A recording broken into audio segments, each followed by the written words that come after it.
आज कुछ सीटों के उपचुनाव के नतीजे आए हैं। आम आदमी पार्टी 5 में से 2 सीटों के ऊपर जीती है। एक सीट पे कांग्रेस जीती है, एक सीट पे बीजेपी जीती है, एक सीट पे तृणमूल कांग्रेस जीती है और 2 सीटों पे आम आदमी पार्टी जीती है। गुजरात में विसावदर सीट और पंजाब में लुधियाना वेस्ट सीट। सबसे पहले मैं लुधियाना वेस्ट से जीते हुए उम्मीदवार संजीव अरोड़ा जी को बहुत बहुत बधाई देना चाहता हूं। विसावदर सीट से गोपाल इटालिया जी को बहुत बहुत बधाई देना चाहता हूं। मैं दोनों राज्यों की जनता को बहुत बहुत बधाई देना चाहता हूं और उनका तहे दिल से शुक्रिया अदा करना चाहता हूं जो उन्होंने आम आदमी पार्टी में ये विश्वास दिखाया।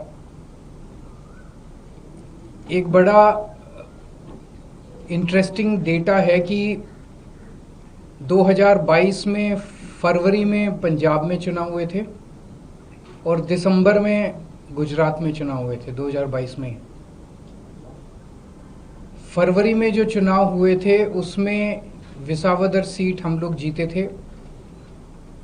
उसके बाद हमारे जो एमएलए थे वो बीजेपी में चले गए, जिसकी वजह से ये उपचुनाव हुआ। उस वक्त विसावदर की सीट पे, गुजरात की और पंजाब की लोकसभा वेस्ट की सीट पे जितने मार्जिन से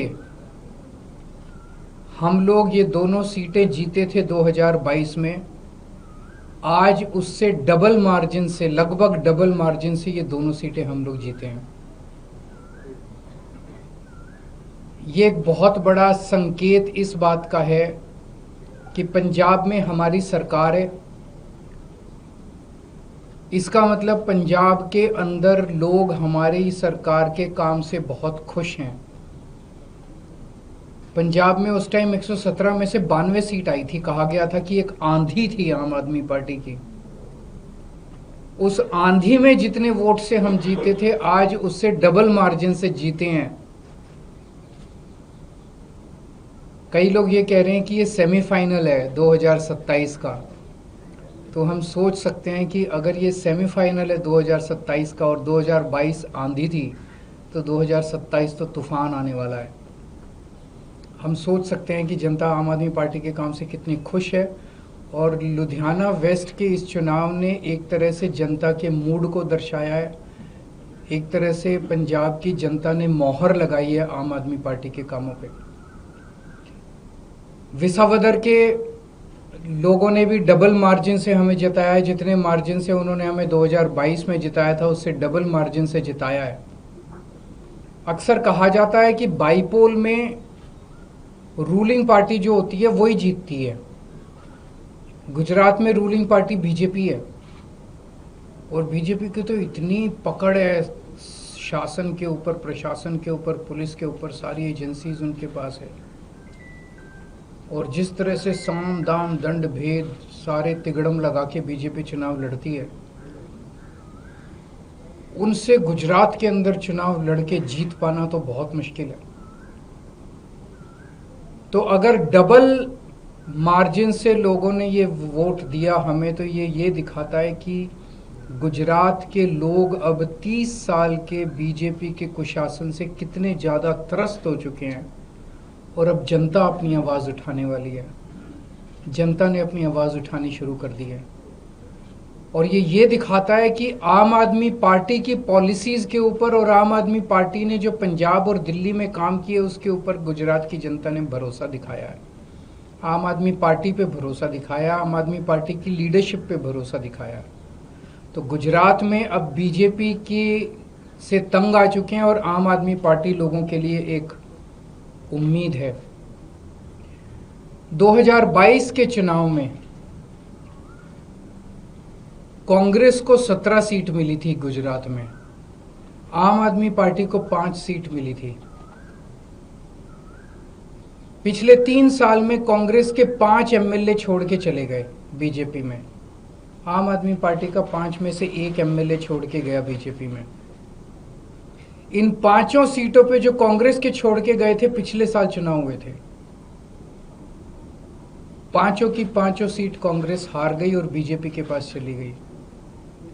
एक सीट पे जो बीजेपी ने हमारा एमएलए चोरी किया था, आज बीजेपी से हम वो सीट वापस छीन के ले आए हैं।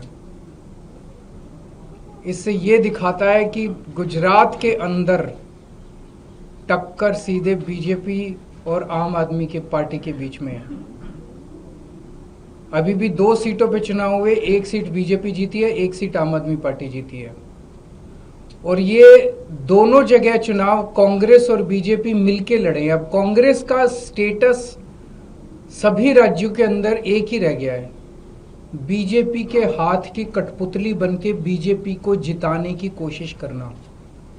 विसावदर के अंदर जिस तरह से कांग्रेस ने, दिल्ली के अंदर सबने देखा जिस तरह से कांग्रेस ने बीजेपी की मदद की, विसावदर के अंदर जिस तरह से कांग्रेस ने बीजेपी को जिताने के लिए पूरी एड़ी चोटी का पसीना लगा दिया। पूरी की पूरी कांग्रेस की लीडरशिप, टॉप लीडरशिप जो है वो बीजेपी की जेब में बैठी है, बीजेपी के हाथ की कठपुतली है। एक कांग्रेस का आम कार्यकर्ता बीजेपी को हराना चाहता है, एक कांग्रेस का लोकल लीडर आप बीजेपी को हराना चाहता है, लेकिन कांग्रेस की टॉप लीडरशिप वो देखता है कि वो सारी की सारी बीजेपी की गोद में बैठी है, बीजेपी के हाथ की कठपुतली है, बीजेपी की जेब में। तो आज मैं इस मंच के माध्यम से कांग्रेस के आम कार्यकर्ताओं को भी कहना चाहता हूं कि कांग्रेस से उम्मीद मत करना कि वो कभी भी बीजेपी को हराएगी। उनकी बहुत कोजी रिलेशनशिप है टॉप पे। केवल और केवल आम आदमी पार्टी पूरे तन मन धन से इस देश को और राज्यों को बीजेपी से बचाने की कोशिश कर रही है। जो अच्छे कार्यकर्ता है कांग्रेस के, वो सब छोड़ के आम आदमी पार्टी में आ जाओ। राज्यसभा से कौन जाएगा ये पॉलिटिकल अफेयर्स कमेटी तय करेगी हमारी, लेकिन मैं नहीं जा रहा, केजरीवाल नहीं जा रहा। आपने तो मेरे को कई बार भेज दिया अभी तक। मैं राज्यसभा में नहीं जा रहा, लेकिन कौन जाएगा ये पॉलिटिकल अफेयर्स कमेटी तय करेगी।